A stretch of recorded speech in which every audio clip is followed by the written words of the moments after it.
In this video, we're going to look at the daily stand-up, also known as the daily scrum. This is a 15-minute meeting that involves the team that's working on the project or working on the problem, where they come together and discuss what they're going to do.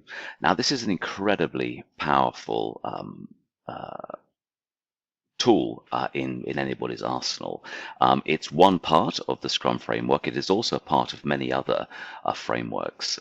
So it's not just devoted to Scrum, but it is super powerful. And just to illustrate that, when we were skiing recently in Canada, we met a gentleman on one of the lifts, and when you got talking, he said that, "Oh yes, no, I know about Agile. I went on a Scrum Master course, really enjoyed the course, but I found that I only needed one thing out of the entire framework to totally revolutionize my business." And he said that what he used was the daily scrum, just having a daily stand-up, a meeting where the whole team was together once a day to talk about what they were working on, what impediments they had, what they needed to do, reduce the number of meetings that he had, that they had to have during the day, and just meant that they could move a lot faster through the work that they had to do, and made them a lot more profitable, which I thought was a really, really good example of that. And certainly, as a starting point, if you're going to implement one thing, maybe the daily scrum, the daily stand-up is the thing to implement.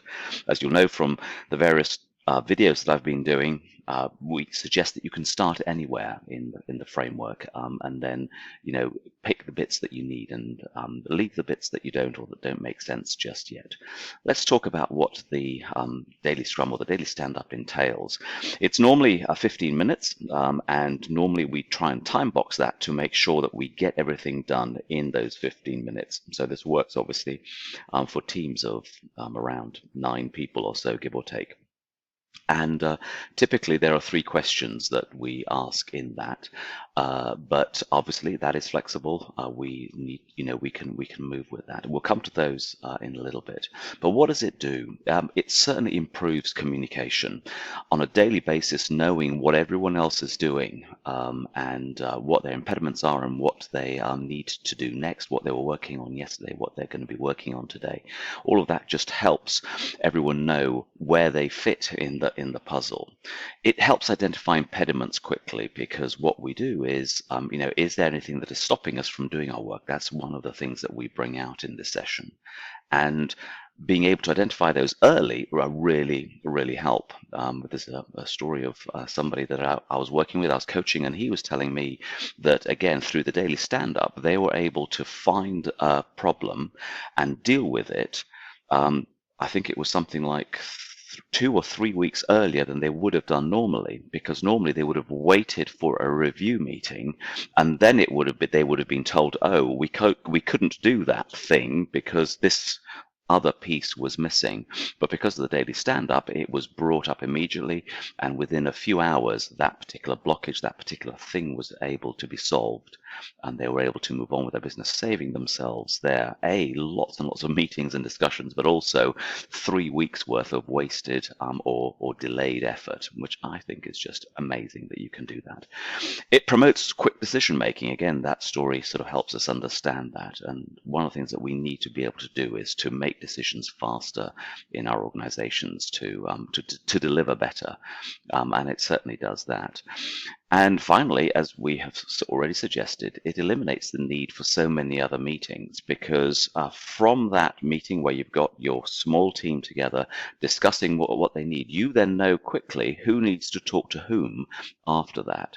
And the reason why we limit this session to 15 minutes is because if there is more conversations to be had or further detail to be had, it's rare that the entire team needs to be there.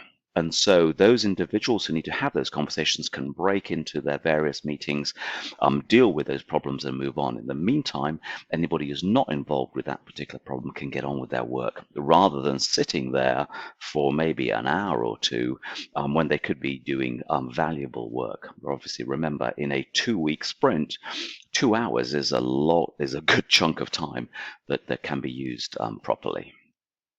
So some examples of where it can be used and in the context. Sometimes you set up a daily stand-up for the long term, so it's in the diary or indefinitely at a particular time in the day on work during working days. An example here would be a chef who wants to make sure that the entire team understands what the current menu is before they start the day serving their customers. They know exactly what they're doing. Sometimes you might set up these daily stand-ups for a short period of time. It might be that you just need the one.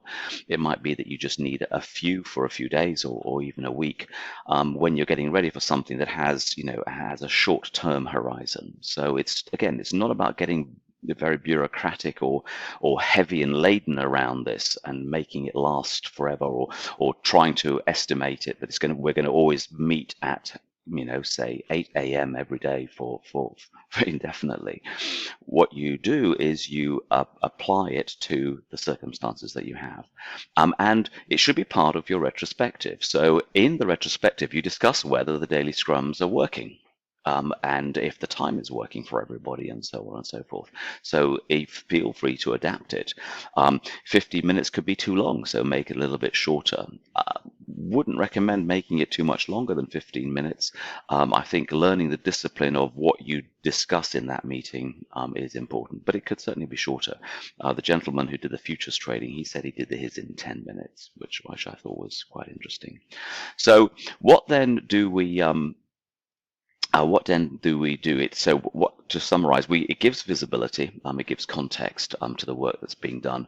It's time boxed to 15 minutes where possible. It's not a status update, and it's not a place for discussions. This is quite important.